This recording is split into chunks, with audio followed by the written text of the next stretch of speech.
नमस्कार, मैं हूं Deepali. Money matters for women में आपका स्वागत है। यानी एक ऐसा शो जो खास हम अपनी फीमेल व्यूअर्स के लिए लेकर आते हैं। महिलाओं के लिए, इनफैक्ट हर महिला के लिए आर्थिक तौर पर मजबूत होना बेहद जरूरी है और इसी कोशिश में हम अपने खास कार्यक्रम लेकर आए हैं, जब हमारे एक्सपर्ट्स आपको निवेश करने की सही रणनीति बताते हैं, आपकी फाइनेंशियल प्लानिंग कैसी होनी चाहिए इस पर राय देते हैं। साथ ही साथ आपका मौजूदा निवेश कैसा है इस पर भी हमारे एक्सपर्ट्स आपको अपना नजरिया बताते हैं। और आज आपकी सभी क्वेरीज को आंसर करने के लिए, सभी सवालों के जवाब देने के लिए मुंबई स्टूडियो से हमारे साथ जुड़ गए हैं पीपीएफएस के vice president Jayant Pai. Jayant ji, welcome to the show. Thank you Deepali. और आज के शो में आपके सवाल जवाब शामिल करने के साथ साथ आपको अपनी खास विमेन अचीवर से मिलवाएंगे, लेकिन आपको सबसे पहले ये बताते हैं कि इस शो में शामिल होने का आखिरकार क्या तरीका है। अगर आपके पास इन्वेस्टमेंट से जुड़ा कोई भी सवाल है, कोई भी क्वेरी है, तो आप हमें एसएमएस या फिर ईमेल के जरिए शो के साथ जुड़ सकती हैं। एसएमएस करने के लिए श्री लिखकर अपना सवाल लिखिए और उसे सेंड कीजिए 57575 पर। इसके अलावा ईमेल कर सकती हैं she@zenetwork.com पर। ईमेल करते वक्त अपनी कॉन्टैक्ट डिटेल्स आप जरूर मेंशन करें। और अब सवाल जवाब के सिलसिले को शुरू करते हैं। पहली कॉलर ममता गुड़गांव से हमारे साथ जुड़ गई हैं। स्वागत है ममता आपका मनी मैटर्स में। सवाल पूछिए अपना। मेरा सवाल ये है कि मैं LIC की मैरिज एंडाउमेंट पॉलिसी में इन्वेस्ट करना चाहती हूँ। पॉलिसी में कैसे करूँ और कैसा रहेगा? ममता जी, जो सवाल हमें मिला था उसमें मेंशन था कि आप ऑलरेडी इन्वेस्टमेंट कर रही हैं करीब 5,500 रुपए। हाँ जी जी। जयंत जी, LIC की मैरिज एंडोमेंट पॉलिसी में ये इन्वेस्टमेंट कर रही हैं, करीब 5,500 रुपए ईयरली प्रीमियम भी ये पे कर रही हैं और 14 साल का पॉलिसी टर्म इन्होंने ऑप्ट किया है। अब आपसे जानना चाहती हैं, हालांकि ऑलरेडी इन्वेस्टमेंट शुरू कर चुकी हैं, आपकी राय में इनका निवेश कैसा है, पॉलिसी कैसी है, क्या कुछ फीचर्स है और क्या इसमें इन्वेस्टमेंट इनको कंटिन्यू करना चाहिए टिल मैच्योरिटी या नहीं? दीपाली, पहली बात आपके सभी व्यूअर्स को होली और इंटरनेशनल विमेंस डे की शुभकामनाएं। जी। ममता, आपका जो क्वेरी है, आपने कहा कि आपने ऑलरेडी इसमें निवेश किया है। कोई भी इंश्योरेंस पॉलिसी में आप निवेश करने के बाद ये सोचना इतना उचित नहीं है कि ये अच्छा है कि नहीं है। जी। Because it's very difficult to come out of an insurance policy once you have chosen it. अभी ये जो आपने चुना है वो एक एंडोमेंट पॉलिसी है विद प्रॉफिट एंडोमेंट पॉलिसी कहते हैं इसको। तो आपका ये पॉलिसी का रिटर्न दो तरीके से हो सकता है। एक, जो पॉलिसी जो भी डेट इंस्ट्रूमेंट्स में निवेश करती है उसके रिटर्न से खर्चे कटने के बाद जो भी बचता है वो आपका रिटर्न होगा। एंड इन एडिशन, जो भी कंपनी जो LIC जो प्रॉफिट कमाती है उसका भी एक छोटा सा हिस्सा हर एक पॉलिसी होल्डर को मिलेगा। So that's why it's called a with profit policy. लेकिन ये सब होने के बाद भी I don't think you will get a return of more than 5 to 6% per annum after all costs. जी। तो मैं हमेशा ऐसे पॉलिसीज लेने की राय देता नहीं हूं, क्योंकि आपका नजरिया काफी लंबा है, 14 साल है। तो अगर आप कोई इक्विटी फंड चुनते तो मेरी राय में बेहतर होता था। लेकिन क्योंकि आपने ऑलरेडी ये चुना है, मुझे लगता है कि आपको इसको कंटिन्यू करना चाहिए। जी। और अगर आई मीन आफ्टर 3 years अगर आपको लग रहा है कि आपको पॉलिसी और कंटिन्यू नहीं करनी है तो आप इसको फुल्ली पेड अप स्टेटस में कन्वर्ट कर सकते हो। जी। लेकिन 3 साल के पहले आप इसको बंद न करें। जी बिल्कुल। यानी ममता, यहाँ पर जयंत जी का कहना यह है कि क्योंकि ऑलरेडी आप इन्वेस्टमेंट इस पॉलिसी में शुरू कर चुकी हैं तो इसमें टिल मैच्योरिटी ही बने रहना फायदेमंद है। अगर आप इसमें लॉक इन के बाद अगर प्रीमियम पेमेंट नहीं करना चाहती हैं तो आप इसको फुल्ली पेड अप स्टेटस में कन्वर्ट करा सकते हो, टिल मैच्योरिटी होल्ड कर सकते हैं। रिटर्न की अगर बात करें तो अराउंड 6% का एनुअल रिटर्न आप इस तरह की पॉलिसी से एक्सपेक्ट कर सकती हैं। और आगे बढ़ते हैं जयंत जी, अगला ईमेल है हमारे पास कौशल्या का गुड़गांव से। 2 सवाल है इनके। पहला सवाल इनका मेट लाइफ की मेट एडवांटेज प्लस पॉलिसी के ऊपर है। इस पेंशन प्लान में ये इन्वेस्टमेंट कर रही हैं, जानना चाहती है पेंशन प्लान कैसा है, क्या कंटिन्यू इनको इन्वेस्टमेंट करनी चाहिए या फिर कोई और मोड इनको ऑप्ट करना चाहिए अपने रिटायरमेंट प्लानिंग के लिए। दूसरा सवाल फैमिली फ्लोटर के लिए है। इनकी एज 26 ईयर्स है और अपने फैमिली के लिए मेडिक्लेम पॉलिसी खरीदने का प्लान कर रही हैं, जानना चाहती हैं काफी सारी पॉलिसीज ऑलरेडी मार्केट में अवेलेबल हैं, काफी केसेस भी इन्होंने सुने जिसमें क्लेम वापस लेने में प्रॉब्लम हुई। ऐसे में किस तरह की, इनफैक्ट कौन सी कंपनी या फिर कौन सा प्लान इनको ऑप्ट करना चाहिए? पहले आपका नजरिया जानना चाहेंगे मेट एडवांटेज प्लस पर। कौशल, ये जो मेट एडवांटेज प्लस है वो एक यूनिट लिंक्ड पेंशन प्लान है, तो इसमें कोई रिटर्न्स गारंटीड नहीं है।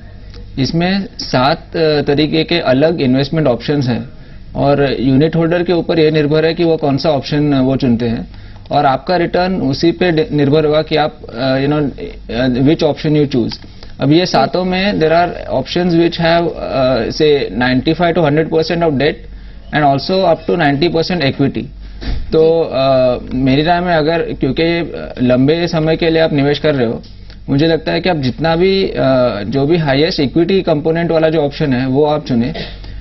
पेंशन प्लान्स का ये एक ड्रॉबैक है कि जब भी आपका जो इन्वेस्टमेंट पीरियड है वो खत्म होता है और रिटायरमेंट के बाद जब आपको पेंशन मिलना शुरू होता है, आप केवल जो भी आपका जो अमाउंट इकट्ठा हुआ है उसका केवल 1/3 हिस्सा आप विड्रॉ कर सकते हो जी। और बाकी 2/3 कंपलसरी एक पेंशन में कन्वर्ट होता है, which I don't really like, because आपका चॉइस आपके हाथ से निकलता है जी। लेकिन ऑलरेडी आपने चुना है तो इसके साथ आप अभी ये कंटिन्यू कर सकते हो जी।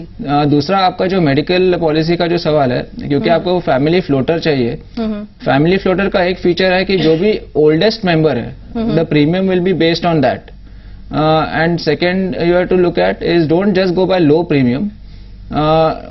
हर एक पॉलिसी के फीचर अलग अलग होते हैं, लेकिन one of the very important feature is that जब भी क्लेम होता है you should see that the company resolves the claim in house and does not depend on third party administrators। जी जी। तो 3 जो अच्छे ऐसे कंपनीज है जो इन हाउस क्लेम प्रोसेस करते हैं, एक है Star Health, second is Max Bupa and third is Apollo Munich. ये तीनों स्पेशलिस्ट हेल्थ इंश्योरेंस कंपनीज हैं, तो मेरी राय में आप इन तीनों के पॉलिसीज को परखें और इनमें से कोई एक चुन सकते हो। जी बिल्कुल। यानी कौशल्य, यहाँ पर जयंत जी की सलाह यही है कि जो पॉलिसी आपके पास ऑलरेडी है उसके फीचर्स आपको बताया कि किस तरह के फीचर्स उस पर्टिकुलर पॉलिसी में मौजूद है। वहीं अगर फैमिली फ्लोटर की बात करें तो बहुत जरूरी है कि आप उस कंपनी के प्लान को ऑप्ट करें जिसका क्लेम सेटलमेंट रिकॉर्ड काफी अच्छा हो। जयंत जी ने कुछ कंपनीज के नेम आपको सजेस्ट जरूर किए हैं, लेकिन अपने फ्रेंड्स से आप कंसल्ट कीजिए, इनफैक्ट जिनके पास मेडिक्लेम पॉलिसीज ऑलरेडी हों और जिन्होंने क्लेम जो है ऑलरेडी कंपनी से लिया हो और सही उनको कोई प्रॉब्लम नहीं हुई हो, उसके हिसाब से भी आपको अपना डिसीजन यहाँ पर फैमिली फ्लोटर पॉलिसी के केस में बनाना चाहिए। और इसी के साथ एक छोटे से ब्रेक के लिए रुकते हैं। ब्रेक के बाद कुछ और कॉलर्स को अपने शो में शामिल करेंगे। आप देखते रहिए मनी मैटर्स।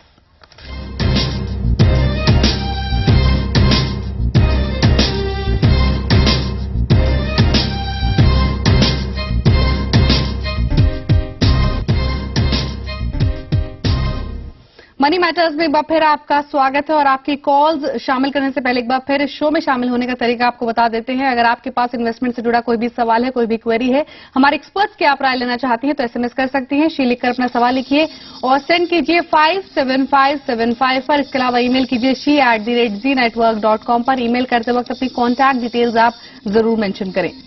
और आगे बढ़ते हैं। अगली कॉलर शालिनी त्रिपाठी दिल्ली से हमारे साथ जुड़ गई हैं। स्वागत है शालिनी आपका मनी मैटर्स में। सवाल पूछिए अपना। हेलो, सवाल पूछिए शालिनी।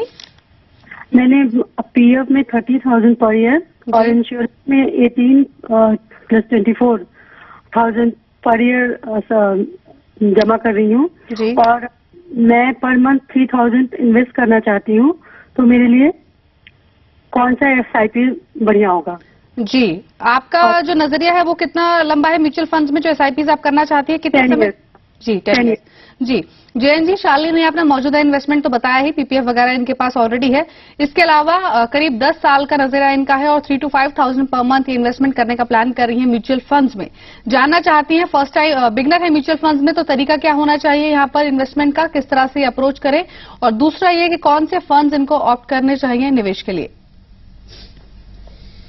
शालिनी, ये एक अच्छा है कि आपने इक्विटी में निवेश करने का सोचा है और that too through the mutual fund route. अभी म्यूचुअल फंड्स में जब आप बिगिनर हो तो एक छोटा सा एक प्रोसेस होता है known as the KYC process, that is know your client. तो इसके लिए आपको एक KYC नंबर के लिए अप्लाई करना होगा और वो नंबर मिलने के बाद ही आप म्यूचुअल फंड के पास जा सकते हो to apply for the scheme. अभी ये KYC नंबर मिलने का प्रोसेस भी काफी इजी है। एक वेबसाइट है camsonline.com करके, तो आप वहां जाके KYC फॉर्म आप डाउनलोड कर सकते हो और वो भरने के बाद आप कैम्स के ऑफिस में वो you could submit the form. You will get your KYC number within 7 to 10 working days and there is no charge for this. Now along with this KYC and your PAN card फिर आप mutual fund में निवेश कर सकते हो।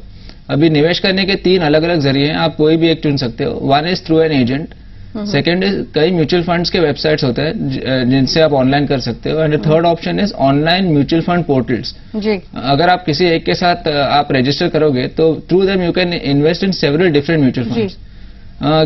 because the amount that you want to invest is 3,000, so it's not a very big amount. So and always for beginners it's better to start with a large cap fund.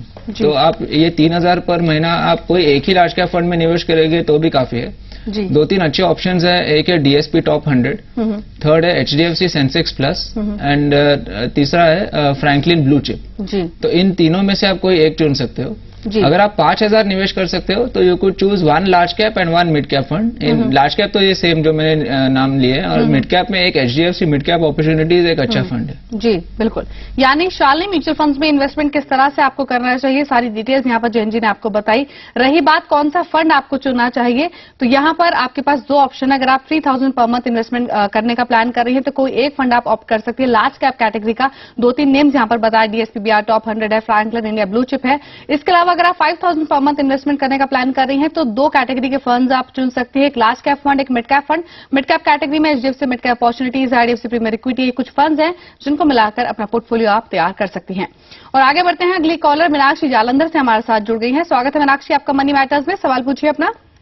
मैं 9 साल से LIC जीवन तरंग में policy में 11,000 हर साल invest कर रही हूँ. जी. और जैसे है कि अगले साल पॉलिसी मैच्योर हो रही है, तो मैं जानना चाहती हूँ मुझे ये रिटर्न कैसे मिल सकता है. जी. जैन जी, LIC की जीवन तरंग पॉलिसी में इन्वेस्टमेंट कर रही हैं मीनाक्षी. पिछले 9 सालों से कर रही हैं, करीब 11,000 रुपए ईयरली प्रीमियम पे कर रही हैं. अगले साल इनकी पॉलिसी मैच्योर हो रही है. जानना चाहती हैं कितना रिटर्न ये एक्सपेक्ट कर सकती हैं अपनी मैच्योरिटी पर. एक्चुअली ये मैं बहुत आई कैन नॉट से एग्जैक्टली आप कितना रिटर्न कमाओगे, लेकिन अगर आप आपके एजेंट को पूछोगे तो आपको एक अंदाजा तो दे सकता है. But main thing is that जीवन तरंग इज एन एंडोमेंट पॉलिसी, तो आपको around 5 to 6% per annum return मिलने की संभावना है.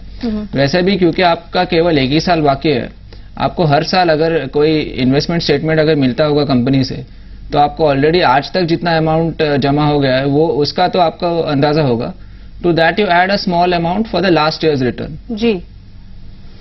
यानी मीनाक्षी, यहाँ पर कितने रिटर्न्स आपको स्पेसिफिकली मेंशन नहीं किया जा सकता है कितने मिलेंगे, लेकिन एक आइडिया यहाँ पर जरूर जैन जी ने आपको दिया किस तरह के रिटर्न्स आप इस तरह की पॉलिसीज में एक्सपेक्ट कर सकती हैं. जैन जी, अगला इनफैक्ट आखिरी हमारे शो का आज का जो क्वेश्चन है वो ईमेल है पूनम का मध्य प्रदेश से. पोर्टफोलियो पर आपका सजेशन जानना चाहती हैं. ऑलरेडी 5 फंड्स इनके पास हैं जिसमें 1,000 पर मंथ इन्वेस्ट कर रही हैं. पोर्टफोलियो इनका आपको बता देते हैं. फिडेलिटी इक्विटी है, रिलायंस इक्विटी अपॉर्चुनिटीज है, ICICI प्रूडेंशियल डिस्कवरी है, टाटा इक्विटी अपॉर्चुनिटीज है और रिलायंस गोल्ड सेविंग. 5 फंड इनके पास 5,000 पर मंथ इन्वेस्ट कर रही हैं और जो इनका नजरिया है करीब 15 साल में 60 लाख रुपए कमाने का है.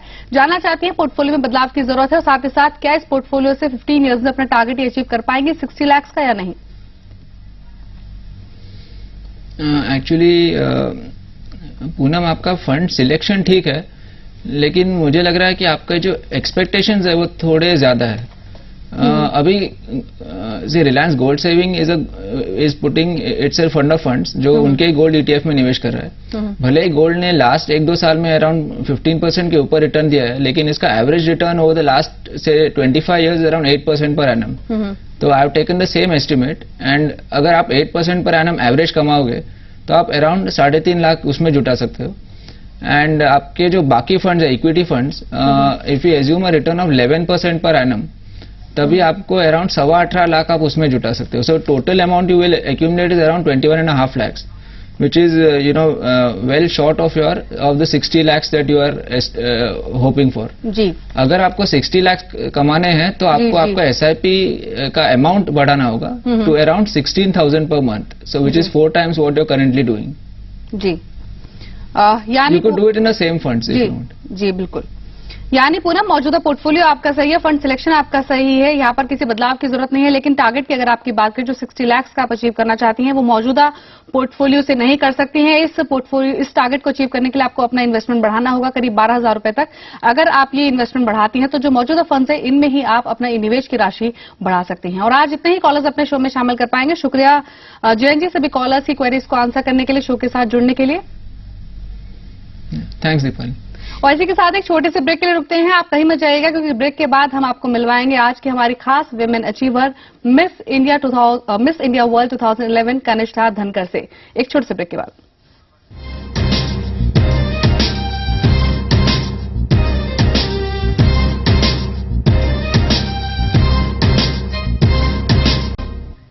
स्वागत है आपका ब्रेक के बाद और अब वक्त हो चला है हमारी आज के खास विमेन अचीवर से आपको मिलवाने का। आज के हमारी विमेन अचीवर हैं कनिष्ठा धनकर, जो है Miss India World 2011। Kanishtha, welcome to Zee Business. और कनिष्ठा से बातचीत करेंगे, लेकिन उससे पहले ये जानते हैं कि अब तक की इनकी स्टोरी आखिरकार क्या रही है, कैसे इन्होंने मॉडलिंग की दुनिया से कदम रखा, हरियाणा से बिलोंग करते हुए मॉडलिंग जैसी दुनिया में क्षेत्र में कदम रखा और कैसे मिस इंडिया के मुकाम तक पहुंची। आइए देखते हैं।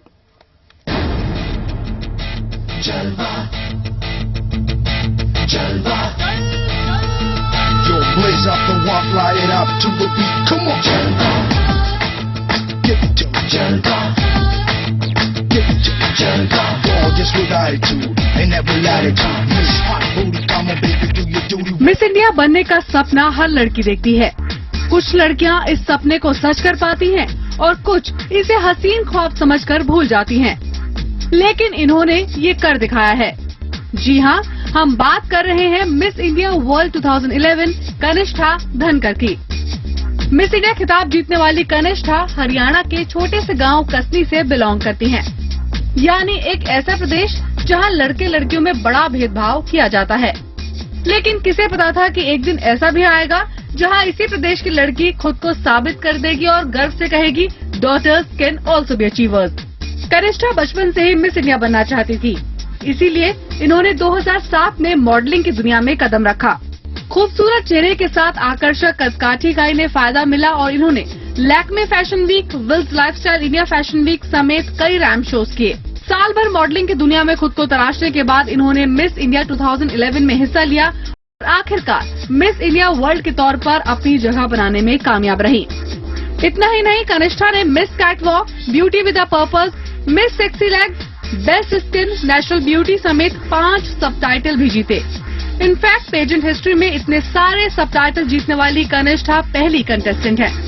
एडवर्टाइजिंग एंड पब्लिक रिलेशंस में पोस्ट ग्रेजुएट कनिष्ठा समाज सेवा में भी काफी रुचि रखती हैं। कनिष्ठा बेटी नाम की संस्था से भी जुड़ी हैं। इसके अलावा ये रूरल डेवलपमेंट के लिए भी कुछ करने की चाह रखती हैं। और कनिष्ठा इस वक्त हमारे साथ जुड़ी हुई है, उनसे बातचीत करते हैं। कनिष्ठा, हर लड़की मिस इंडिया बनने का ख्वाब देखती है और क्योंकि आप इस मुकाम को हासिल कर चुकी हैं, जानना चाहेंगे क्या खास तैयारियां की आपने इस कंटेस्ट के लिए और किस तरह से खुद को इस कंपटीशन के लिए प्रिपेयर किया?